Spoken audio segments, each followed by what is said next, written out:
talvez você já ouviu, enquanto você vai abrindo, vai pensando, uma comparação dizendo que a igreja ela é um hospital. Você já ouviu essa comparação? E concordou, né? Nós concordamos com ela, e realmente a igreja tem um ar, um quê de hospital. Nós chegamos doentes, né, estragados, quebrados pelo pecado, e de fato o Evangelho nos conserta, nos cura, né? O nosso Senhor Jesus Cristo nos restaura. Mas ao olhar para a Escritura, você não vai encontrar essa comparação em nenhum lugar. Em nenhum lugar na Escritura, o cristão é comparado a um enfermeiro ou a um médico. A igreja é comparada, ou o crente é comparado com um soldado, um guerreiro, né? Um soldado que deve estar preparado, pronto para guerrear, pronto para batalhar. A Bíblia usa a expressão com os lombos cingidos, né?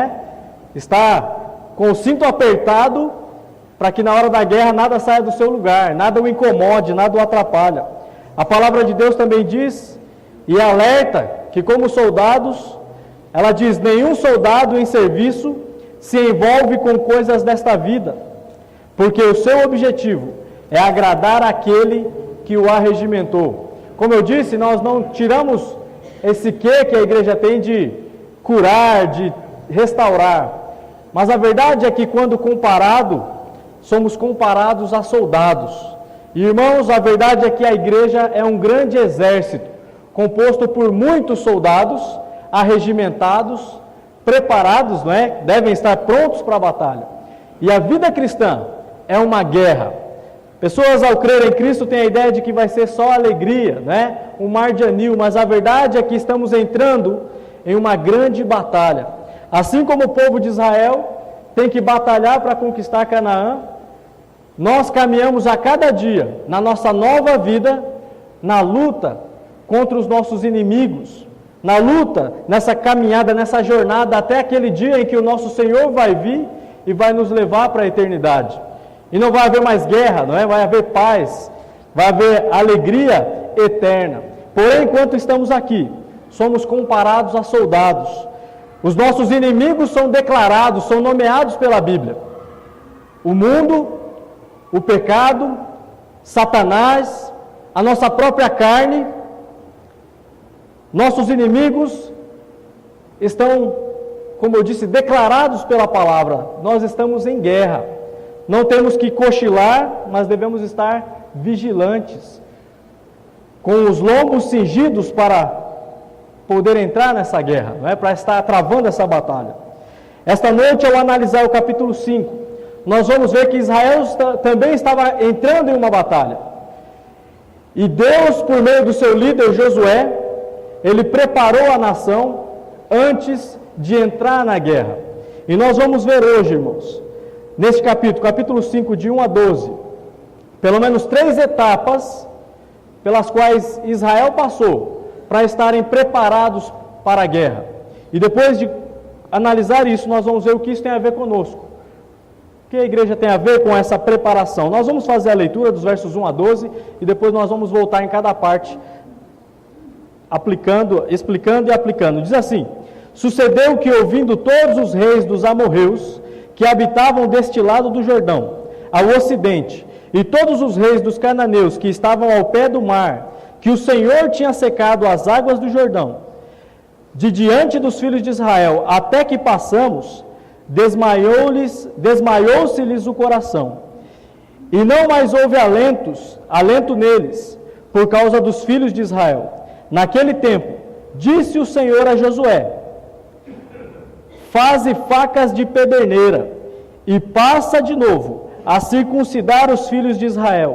Então Josué fez para si facas de pederneira e circuncidou os filhos de Israel em Gibeate e Aralote. Foi esta a razão porque Josué os circuncidou. Todo o povo que tinha saído do Egito, os homens, todos os homens de guerra, eram já mortos no deserto, pelo caminho, porque todo o povo que saíra estava circuncidado, mas a nenhum deles que nascera no deserto, pelo caminho, depois de terem saído do Egito, haviam circuncidado. Porque 40 anos os filhos de Israel, porque 40 anos andaram os filhos de Israel pelo deserto, até se acabar a gente dos homens de guerra, toda a gente dos homens de guerra, que saíram do Egito, e não obedeceram à voz do Senhor, aos quais o Senhor tinha jurado que lhes não havia de deixar ver a terra que o Senhor, sob juramento, prometeu dar aos seus pais, terra que mana leite e mel. Verso 7. Porém, em seu lugar, pôs a seus filhos, a este Josué circuncidou, porquanto estavam incircuncisos, porque os não circuncidaram no caminho. Tendo sido circuncidada toda a nação, ficaram no seu lugar, no arraial, até que sararam. Disse mais o Senhor a Josué: hoje removi de vós o opróbrio do Egito, pelo que o nome daquele lugar se chamou Gilgal até o dia de hoje. Estando, pois, os filhos de Israel acampados em Gilgal, celebraram a Páscoa, no dia 14 do mês, à tarde, nas campinas de Jericó. Comeram do fruto da terra. No dia seguinte à Páscoa, pães asmos e cereais tostados comeram neste mesmo dia. No dia imediato, depois que comeram do produto da terra, cessou o maná, e não tiveram mais os filhos de Israel, mas naquele ano comeram das novidades da terra de Canaã. Até aqui. Irmãos, nós vemos aqui que antes de entrar para a guerra, antes de batalhar, antes de declarar, dar início à guerra, deve haver uma preparação. Nenhum rei que quer batalhar, nenhum país que quer guerrear, vai entrar nisso sem pensar, sem se preparar. E Deus guiou o seu servo Josué, em um momento que nosso texto diz, no verso 1 principalmente, que eles haviam atravessado o Rio Jordão, todo o povo, todos os inimigos que cercavam ali a região estavam com medo, estavam com o coração desmaiado, a Bíblia usa essa expressão, estavam desfalecidos, a ideia é desesperados, sem ânimo para lutar. Militarmente falando, era o momento exato para Josué falar: não, agora nós vamos entrar e devastar tudo, porque eles já estão com medo, estão desmaiados, sem alento, eles estão tremendo nas suas pernas, vamos entrar e vamos ganhar a batalha. Era o momento, militarmente falando. Porém, Deus orientou Josué a aproveitar esse tempo e se preparar. E ele então passou a realizar 3 etapas. A primeira etapa é dito que ele circuncidou. Ele realizou a circuncisão em todos aqueles que não haviam sido circuncidados. O texto é claro, ele dos versos 2 até o 7, mostra que a geração que saiu do Egito havia sido circuncidada. Porém, os que nasceram no caminho, durante esses 40 anos, não haviam sido. Eles não estavam praticando aquilo, e nem mesmo celebrando a Páscoa, porque não poderiam não eram capacitados ou estavam qualificados para comemorar a Páscoa estando incircunciso. Eles vagaram 40 anos sem realizar esses 2 sinais, sem comemorar a Páscoa e sem realizar a circuncisão. Lembra que a circuncisão, ela foi um meio que Deus ensinou a Abraão, era um símbolo que exemplificava a fé de Abraão e de toda a nação no Senhor, naquela aliança em que ele fez de: eu vou dar a terra para vocês. Deus fez uma aliança em Gênesis 17 com Abraão, e lá o sinal, o símbolo externo dessa aliança, de que Abraão tinha fé na palavra de Deus, na promessa de Deus, era a circuncisão. Talvez você não saiba o que é a circuncisão, talvez já sabe ou tem dúvidas, mas a circuncisão, quando é falado circuncisão, é a remoção do prepúcio do órgão genital masculino. O que é esse prepúcio? É aquela pele que recobre a glande do pênis. Então havia de fazer uma remoção desse prepúcio, e esse era um sinal, era um símbolo externo de uma fé interior, daquele que cria no Senhor. Então eles, ao crerem, eles tinham que ir lá e remover o prepúcio. E foi o que Abraão fez e ensinou, e todo Israel tinha que praticar isso. Porém, essa geração que saiu do Egito era uma geração rebelde, uma geração contumaz no pecado. Embora eles eram circuncidados, a Bíblia deixa claro que todos morreram, porque embora tinha um sinal exterior, o coração deles não era circuncidado. E eu não vi o porquê, não consegui descobrir, mas Por algum motivo, eu não sei se só pela rebeldia deles, eles não ensinaram seus filhos, eles não praticaram isso com seus filhos. Não tenho a resposta para os irmãos, mas por algum motivo, por 40 anos, isso não foi praticado. E ao chegarem na terra prometida, ao atravessar o rio, a primeira coisa que Deus quer é que Israel volte a realizar esse símbolo, essa prática, esse rito religioso, né? Que eles circuncidem-se, aqueles que não foram, os de 40 anos para baixo, podemos dizer assim, todos os homens deveriam ser circuncidados. E é interessante que Deus dá para Josué o meio como ele deveria fazer isso.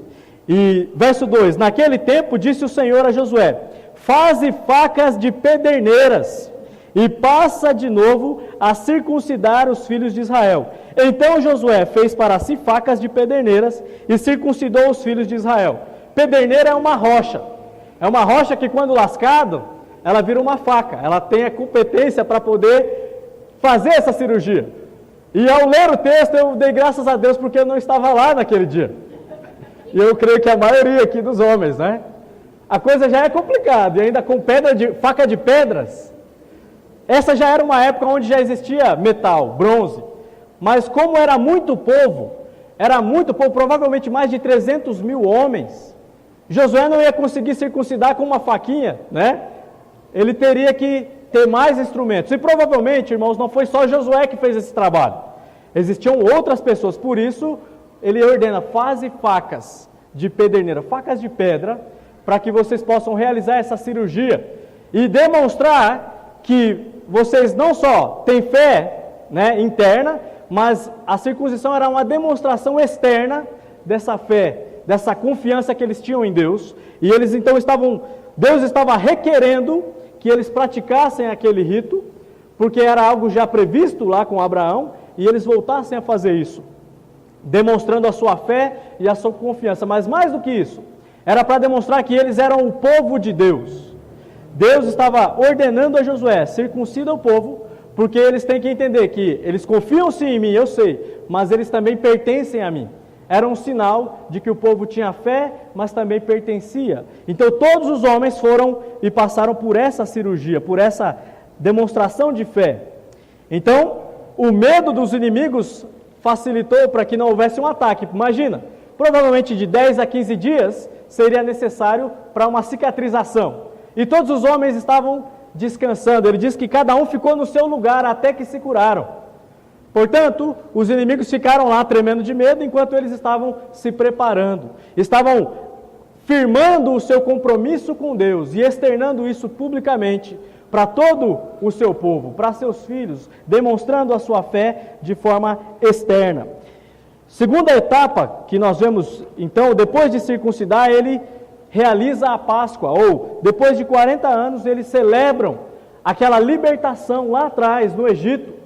Eles relembram como Deus com mão poderosa e braço estendido tirou esse povo da escravidão do Egito, né, do jugo de Faraó. Deus destruiu o inimigo e eles relembraram como Deus agiu.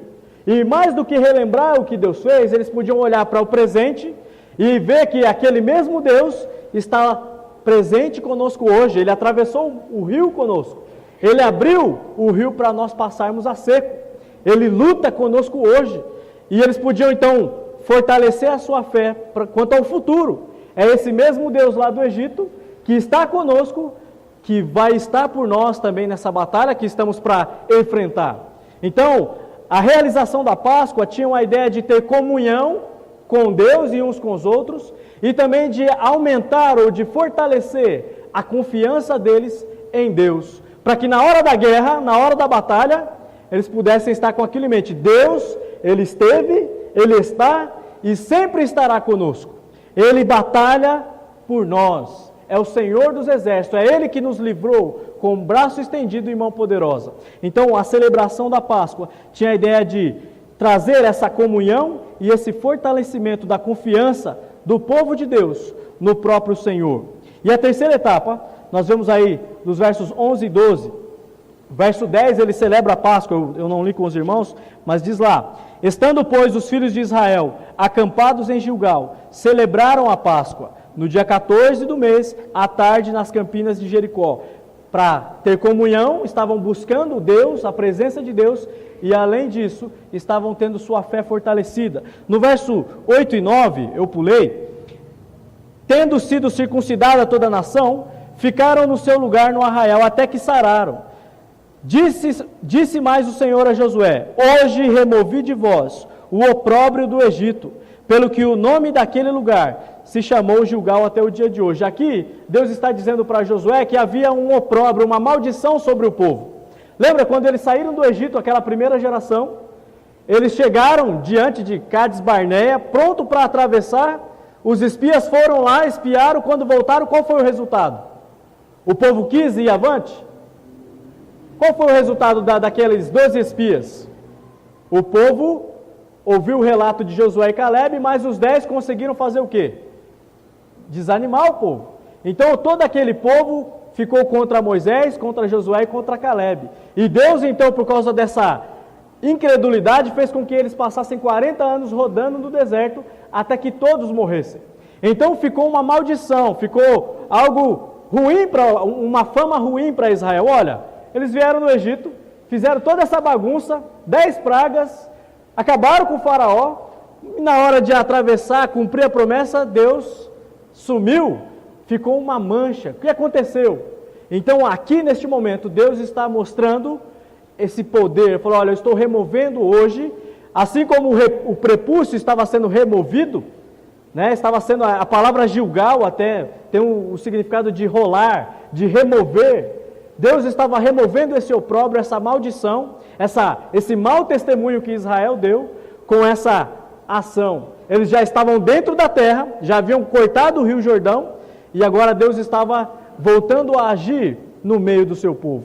E isso serviria de testemunho para todos. O opróbrio, a maldição havia sido removida diante ou de sobre o povo de Israel. Israel agora é o povo de Deus, o povo que de fato está com Deus, está na dependência de Deus. Então, em seguida eles celebram a Páscoa no verso 10 para comunhão e fortalecimento da fé. E a terceira etapa, os versos 11 e 12, ele diz: no dia imediato, depois que comeram do produto da terra, cessou o maná.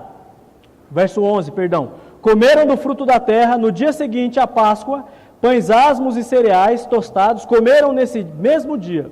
No dia seguinte, no dia imediato, depois que comeram do produto da terra, cessou o maná, e não tiveram mais os filhos de Israel. Mas naquele ano, comeram das novidades da terra de Canaã. Então nós temos aqui uma terceira etapa. Eles, após celebrarem a Páscoa, Deus aparentemente faz com que eles provem ou experimentem um pouquinho do que aquela terra tinha para produzir para eles. Um pouquinho do que aquela terra que mana leite e mel estava lhes oferecendo. Eles estavam sendo sustentados por Deus durante 40 anos no deserto com chuva de pão, né? O maná, o que é isso? Caía todo dia no arraial. Por 40 anos, Deus proveu a comida, o pão para esse povo. Miraculosamente, Deus agiu em favor do seu povo. Mas agora, estando na terra, é dito que eles celebram a Páscoa, eles colocam diante do Senhor, né, se colocam na presença de Deus, têm comunhão com Deus e experimentam do fruto da terra, essa nova terra que Deus lhes está dando. Eles experimentam e Deus então cessa o maná. É interessante que Deus cessa o maná por quê? Porque não tem mais motivo de ser. Se tem comida na terra, eles podem bem pegar a enxada, trabalhar, lavrar a terra ou colher o que os inimigos deixaram, porque por causa do medo, irmãos, as campinas estavam abandonadas. E eles estavam trancados, principalmente a cidade de Jericó está fortificada. Se você ler o comecinho do capítulo 6, diz que eles estavam fortificados. Ninguém entrava e ninguém saía. Então tudo o que estava sendo cultivado fora, ficou para Israel se beneficiar. Deus supriu, proveu até isso.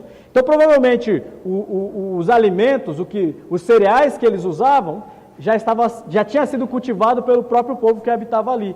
Mas por causa do medo abandonaram tudo e se trancaram dentro de Jericó. Deus proveu e o maná parou, cessou. Não tem mais necessidade de milagre, sendo que o Israel pode suprir suas necessidades com o seu trabalho. Deus tem provido de outras maneiras. Irmãos, hoje nós temos pessoas que querem milagre a todo tempo, né? Querem que o milagre seja um atrás do outro. Deus não realiza milagre sem motivo. Nós temos meios, né? Pensando na saúde, Deus tem dado meios para buscar e correr e curar de muitas doenças. Não cai nessa lorota, vamos orar, vamos levar para o irmão, para o pastor, para o apóstolo, vamos pegar a toalhinha, a flanelinha do suor do pregador, se quiser hoje tem bastante, tá? Vamos lá, eu vou pegar bastante assim daí, não. Aí não cura, aí mata, né? Aí vai acabar com o milagre, não. Aí é tragédia. Mas tem muita gente que cai nessa lorota achando que vai acontecer. Não, irmãos. Amigos, Deus realiza milagre com propósitos. Cada milagre apresentado na Bíblia tinha um propósito. E uma vez que o propósito foi cumprido, cessou. Deus cumpriu em Cristo. Tudo era buscando apontar para o Salvador. E em Cristo Ele falou pela última vez. Nós temos a palavra de Deus. Esse é o maior milagre. Está composta, está pronta, é só ler e crer. Deus não vai usar métodos estranhos, se Ele quiser, né? Mas o que nós temos visto na história e hoje é que Deus já tem preparado tudo. Ele tem nos dado, como deu para Israel a terra, corra, faça a sua parte, seja responsável. Não fique achando, né? Vamos pensar em finanças, um mau, né? Administrador que mais tarde você vai lá, pega a toalhinha do apóstolo, passa na porta do banco e a conta vai encher de dinheiro, né? Já ouviu essa conversa aí? Olha, irmão, todo dia aparece uma nova, né? Todo dia. Não vai. Mentira. Engano do diabo. Isso não vem da palavra de Deus, irmãos. Trabalhe, seja um bom administrador e você vai ter dinheiro. Deus vai te sustentar, Deus vai te abençoar. Mas cair numa conversa dessa, Deus não faz milagre, Deus não estraga milagre. Ele jogava o maná todo dia. Já pensou se depois ele continuasse derramando maná? Quem ia querer maná? 40 anos comendo maná. E agora tem frutas, tem legumes, tem o que é melhor, uma terra que mana leite e mel. Não tinha propósito, Deus cessou o milagre. Ok? Então nós temos que entender bem isso. Se você está aqui hoje à noite atrás de um milagre nesse sentido, olha, preste atenção. Deus não estraga milagres. Deus já tem te dado tudo o que é necessário para que você creia e tenha a solução maior, o principal problema da sua vida resolvido, que é o seu problema, é o pecado, é a sua eternidade, aonde você vai passar. Creia, se submeta à palavra de Deus, e aí Ele vai realizar o maior milagre, que é salvar a sua alma caída, que está direcionada para a eternidade longe de Deus. Então, 3 etapas nós vemos aqui. Deus aparentemente fez com que o povo provasse da terra, para que eles tivessem aquela ideia, olha, o negócio é bom, vamos lutar com unhas e dentes, né? Não vamos abrir mão, essa terra vale a pena. Deus está nos dando algo que realmente é valoroso, a terra mana leite e mel. Então na hora da batalha seria um estímulo, um ânimo, saber que a terra deles era tão boa. Aparentemente Deus estava dando esse privilégio, esse experimentar um pouquinho do que eles tinham para provar, né, ao conquistar a terra. E como eu disse, irmãos, Deus preparou Israel para a guerra. Antes de entrar na investida contra seus inimigos, Ele circuncidou o povo, Ele celebrou a Páscoa e Ele fez com que o povo experimentasse, tivesse um gostinho do que aquela terra tinha para dar para eles. E o que isso tem a ver com a igreja, conosco? O que tem a ver com você? Irmãos, a verdade é que antes de entrar para a batalha, como eu disse, a igreja também é um exército. Você é um soldado. Se você é salvo, você não pode achar que você está, né? A Bíblia usa várias figuras, como ovelhas e tudo, mas também usa a expressão do soldado. Você não é um coitadinho, um pobrezinho. Deus tem te preparado, tem te dado condições para guerrear. Você não é um João ninguém. Deus te salvou e Ele te deu condições de entrar e travar a batalha. Ele tem nos preparado. E a verdade é que, antes de entrar na batalha, precisamos saber se somos ou não de Deus. A circuncisão expressava a atitude do povo de Israel, falando, olha, nós cremos no Senhor, mas mais do que isso, nós somos o seu povo. Não temos nada a ver com o Egito e com o faraó. Nós estamos mostrando, através desse sinal, que somos seu, pertencemos ao Senhor. Irmãos, da mesma forma hoje, para poder guerrear, para poder ter vitória ou esperança de sucesso, você deve ter certeza que você pertence a Deus. Se você está aqui hoje à noite, você já pensou nisso? Minha pergunta é: você pertence a Deus? Você faz parte do exército de Deus? Porque se você não é, você pode até tentar lutar, você pode até, de alguma forma ou de outra, tentar resistir aos inimigos, ao pecado, ao mundo, a Satanás. Você vai tentar lutar, mas a verdade é que você nunca vai vencer, porque seus inimigos não são esses. Se você ainda não pertence a Deus, o seu inimigo é o próprio Deus. Você está numa situação em que não tem como você vencer e nunca vai ter. Você é inimigo de Deus se você ainda não creu em Deus, se você ainda não teve o seu coração circuncidado pela palavra de Deus. O que é isso? É se submeter à pessoa de Jesus Cristo. É entender que por causa do seu pecado, Ele pagou o preço, Ele morreu na cruz. E ao se submeter àquele Senhor magnífico, maravilhoso, que pagou o preço alto, você então está mostrando que você está se entregando nas mãos dEle. Você passa a pertencer a Ele. Se você ainda não creu, se você ainda não foi circuncidado, o Evangelho ainda não falou na sua alma, você não se entregou nas mãos de Cristo, hoje é o dia. Porque você vai continuar lutando, vai tentar lutar, e sempre vai perder. E você vai perder para a eternidade, porque o seu inimigo é Deus. É loucura continuar essa batalha. É loucura continuar nessa condição. Creia em Cristo. Se entregue nas mãos de Deus. O povo de Israel, voluntariamente, estava pronto. Nós cremos e somos de Deus. Você está pronto para se entregar para Deus hoje? Você crê? Se não, creia. O seu inimigo é o próprio Deus. Não queira confrontar Ele, não queira batalhar contra Ele, mas se entregue nas mãos dEle. Antes de entrar para a batalha, irmãos, precisamos de ter comunhão com Deus, fortalecer nossa confiança nele. Se você já é salvo, você já está nesse exército. E para avançar na luta, na guerra contra o pecado, contra o diabo, contra os nossos inimigos, o mundo, você precisa estar intimamente ligado com Deus. Nós precisamos estar em comunhão plena com o Senhor. Meus amados, se nós queremos vencer ou esperamos ir avante na luta cristã, na carreira cristã, na guerra que nós estamos travando, nós dependemos de Deus e temos que nos aproximar dEle. Para realizar essa parte, nós precisamos dar alguns passos. De que maneira nós podemos nos preparar para esse combate? De que maneira nós podemos entrar em comunhão com Deus? Estar íntimos de Deus. O povo celebrou a Páscoa.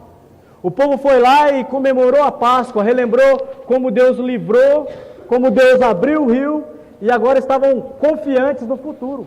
Nós, da mesma forma, devemos estar sempre, irmãos, constantemente relembrando o que Deus já fez, o que Deus tem feito, e confiados naquilo que Deus fará. Como é que nós fazemos isso?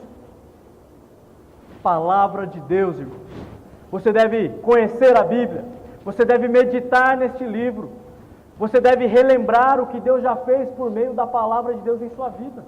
Você não pode apenas desprezar isso. Nós não podemos nos comportar como crianças recém-nascidas toda a vida. Eu já sou salvo e acabou. Não, você deve se aprofundar nesse livro. Você tem que amadurecer por meio desse livro. Medita nele de dia e de noite. Não desvia dele. Não esquece dele.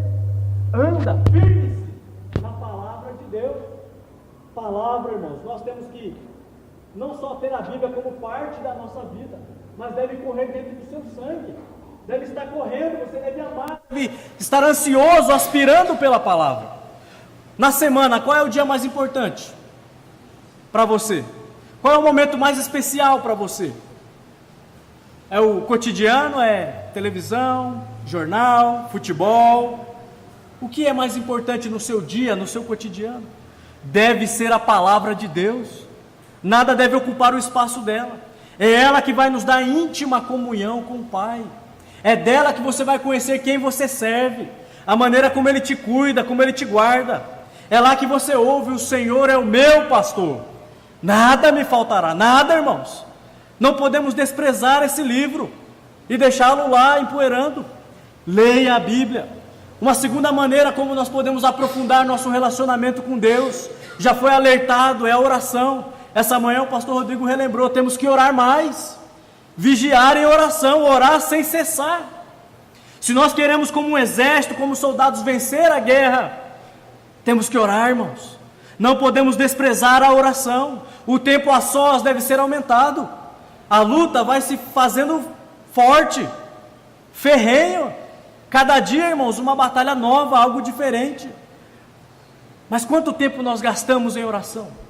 Quanto tempo nos preparamos em oração? Nos mergulhamos na presença de Deus, junto, no tempo a sós com Deus.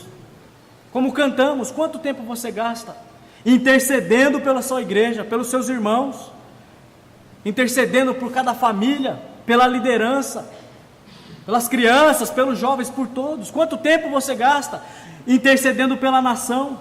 Nós queremos vencer, nós queremos milagre, mas nós não temos competência, zelo algum para ajoelhar e orar sozinhos. E quanto ao mais coletivamente, né? O culto cada vez, né? Temos batido nessa tecla, quarta-feira desprezado. Tem que chegar, tem que orar coletivamente, irmãos. Ao chegar aqui você está testificando para todo mundo que você crê no Deus verdadeiro, que responde às orações. Não é só conversa fiada, eu estou aqui porque eu tenho certeza que Deus vai ouvir. A oração muito pode nos seus efeitos. A sua súplica, ela é necessária. Deus quer que você ore. Não fique em casa e despreze, rejeite esse tempo, não. Ah, estou cansado. Sim, muitos estão. Eu entendo, irmãos, que o dia a dia é pesado, mas você vai ter mais ânimo e mais força para enfrentar o seu dia a dia, se você vir e orar, se você dedicar um tempo na sua casa para orar, você vai estar disposto. É como o exercício. Quem nunca praticou exercício, ele sai a primeira vez, né? E quando volta, todo aquele, né, aquela dor, o ácido lático, né? Rebenta a gente, fica tudo dolorido. Nunca mais eu vou fazer isso. É que sente câimbras, não é? A gente sente câimbras, fica meses até passar aquelas dores. Aí você pensa, nunca mais vou fazer. Tem gente que na oração é assim, nunca ora. Aí vem no culto, mas demora demais aquele culto, não dá. Tá vendo? Se você não praticar, enferruja. Pratique a oração. Mas eu oro em casa. Mas a oração coletiva tem a sua importância também. Você testifica da sua fé, você encoraja outros irmãos, você está ensinando seus filhos, sua família a depender de Deus. Orar uns com os outros é uma bênção. Cantar juntos, maravilhoso. Não podemos nos poupar ou perder esses privilégios, irmãos. Para você aprofundar a sua comunhão com Deus, para você estar preparado para a batalha, você deve conhecer melhor a sua palavra, a palavra de Deus. Você deve dedicar mais tempo em oração. Você deve investir sua vida em oração.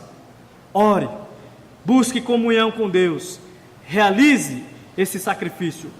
É um investimento para você e para o povo de Deus. Irmãos, nós não podemos desprezar esses dois exercícios, porque é através desses dois exercícios que nós vamos nos tornar fortes para a batalha. Porque Deus vai estar conosco. Comunhão firme, relacionamento íntimo com Deus, produz cristãos vigorosos, zelosos, ousados na fé. Gigantes são construídos, gigantes da fé, são construídos na base da palavra e da oração. E é por isso que essa igreja sempre priva pela pregação do Evangelho, pela pregação da palavra. Nós estamos aqui para pregar o que Deus disse, não o que nós achamos. Estamos aqui para orar, para investir em oração, porque queremos Deus na batalha conosco. Não queremos ir sozinho, não queremos estar sem Deus, porque Deus, sem Deus, não podemos fazer nada. João 15, 5, ele diz, sem mim nada podeis fazer, nada. Vamos ser arrasados, irmãos, nas nossas investidas, se não estamos em comunhão plena com Deus. Fortaleça a sua comunhão com Deus. Aprofunde-se na oração, na intercessão. Devemos devotar mais tempo, sozinhos, juntos. Devemos banhar cada passo, cada decisão nossa, por meio da oração. Ore sem cessar. Amados, antes de entrar na batalha, nós também precisamos provar dos frutos dessa nova vida que Deus tem nos dado. Nós não vamos ganhar uma terra nova. Deus tem nos dado uma nova vida. E essa nova vida é concedida quando nós cremos. Como eu disse lá atrás, nós entramos em uma nova expectativa. Antes escravos do pecado, seguindo o curso deste mundo, obedecendo ao diabo e o pecado, tudo ia de vento em polpa. Uma vez que cremos, recebemos uma nova perspectiva, uma nova vida. Estamos agora servindo ao novo Senhor, e nós estamos agora provando frutos que nós não conhecíamos no passado: paz, amor, bondade, santidade, pureza. São frutos, irmãos, que nós ainda estamos experimentando só um pouquinho, porque nós temos que lutar contra a nossa carne corrompida ainda. Mas vai chegar um dia, 1 João 3,2 diz que, amados, agora somos filhos de Deus, e ainda não se manifestou o que haveremos de ser. Quando Ele se manifestar, seremos semelhantes a Ele, porque haveremos de vê-lo como Ele é. Vai chegar esse dia, irmãos, em que nós não vamos ter mais que batalhar, mas somente desfrutar da vitória plena que o nosso Senhor, o nosso comandante, o nosso general realizou por nós. Mas enquanto estamos aqui, nós devemos provar. Você deve experimentar sim o gostinho da santidade, o gostinho do amor, o gostinho da pureza, para que você continue lutando. Vale a pena lutar, vale a pena resistir ao pecado, vale a pena fugir do diabo, vale a pena não se conformar com este mundo. Vai chegar um dia que o meu Senhor vai se manifestar e eu vou ser como Ele. Olha, irmãos, essa é a nossa promessa. Você tem experimentado, portanto, continue firme, não desanime na batalha, continue guerreando, porque em breve o nosso Senhor vai vir. Ele vai chegar e vai nos tornar igual a Ele. Amados irmãos e amigos, deixa eu arrumar. A verdade, irmãos, é que nós nem podemos medir o que está preparado para nós, mas como eu disse, experimentamos um pouquinho. Vale a pena, irmãos. Quando a igreja está unida em amor, em santidade, cantando como hoje, vale a pena qualquer esforço, qualquer sacrifício. É válido para continuar avante, perseverando, como Paulo diz, combatendo o bom combate, se angustiando. Nós passamos por momentos de angústia, é verdade. Mas como Paulo diz, olha, vale a pena. A coroa lá está pronta, a coroa da justiça está pronta para que seja entregue. Irmãos, vale a pena passar por qualquer situação. Enquanto estamos aqui, vale a pena guerrear. Como soldados, devemos ficar firmes, porque vamos fruir de bênçãos eternas, de frutos que já experimentamos para a glória toda. Se você está aqui hoje à noite e ainda não pertence a Deus, o meu apelo é: troque de lado, creia em Deus. Se você está aqui e ainda está longe de Deus, o que falta para você crer nele? Você tem certeza que pertence a Deus? Talvez você fale, mas eu amo a Deus, eu conheço a Deus. Você tem certeza que você pertence a Deus? Qual é o sinal externo que prova isso? Não pode ser só da boca, né, para fora. Deve haver uma prova. A circuncisão era essa prova. Hoje, a igreja, nós temos o batismo, que é uma identificação com Cristo. Você diz, eu creio. Logo eu tenho prazer em me identificar com Ele, em mergulhar na água, né? Ser submerso e ressurgir. Morri com Ele para o mundo e estou vivendo agora em novidade de vida. Nós nos identificamos. Você já se identificou com Cristo? Você diz que creu, mas você já se identificou? O que está faltando para que esse sinal externo apareça? Você confirme a sua fé. Eu sim creio e pertenço a Deus. Eu me identifico com Ele. Qual é o sinal que prova que você é do povo de Deus? Você já é membro de uma igreja local? Você tem servido a Cristo em uma igreja local? Se ainda não, o que está faltando? Venha, creia, converta-se, entregue-se, pois se você continuar desse lado, como eu já disse, você nunca vai ganhar. Você não tem perspectiva de vitória, você está lutando contra Deus, Ele é seu inimigo. Portanto, hoje à noite, entregue-se nas mãos de Deus. Talvez você já é salvo. Você fala que crê em Deus. Qual é o nível da sua comunhão com Deus? Você tem se aprofundado em comunhão com Deus? Ou está se aprofundando naquilo que é comum ao mundo, né? Riqueza, relacionamentos, eu amo muito meus amigos, minha esposa, meu namorado, não tenho tempo para Deus porque minha família é muito importante. Construir minha casa, trabalhar, investir. Eu tenho uma vida cheia, não dá. Deus, mas eu creio nele, eu amo ele, ele tem um lugar especial lá, em toda essa bagunça, né? Mas Deus olha, conversa fiada. Você está se enganando. Deus não se zomba. Você precisa colocar ele no lugar devido, no trono da sua vida. A comunhão deve ser íntima. Você deve estar pronto para largar tudo por causa desse Deus. Você tem feito isso? É esse o seu Deus? Ou sua fé é só de boca? Comunhão com Deus deve ser expressada, irmãos. Nós vivemos em um dia em que há muita hipocrisia, muita falação, pouca ação, pouca atitude. E nós não podemos nos conformar com isso. Nós devemos estar fora dessa roda. Nós devemos impactar, influenciar o mundo com uma comunhão íntima, através de conhecimento da palavra. Mostrar para os nossos filhos que nós amamos esse livro e meditar nele dia e noite. Orando a sós, dando atenção à oração coletiva. Não fala que a sua comunhão é boa, se você não tem demonstrado isso. Corrija isso. O meu apelo a você, olha, consagre-se. Se você já é salvo, tem certeza disso, mas está falhando na comunhão com Deus, consagre-se. Reconheça isso diante de Deus e coloque diante dele. Peça a ele forças para aprofundar o relacionamento. Peça a ele sabedoria para dar a volta por cima. Mas não fique na posição que você está.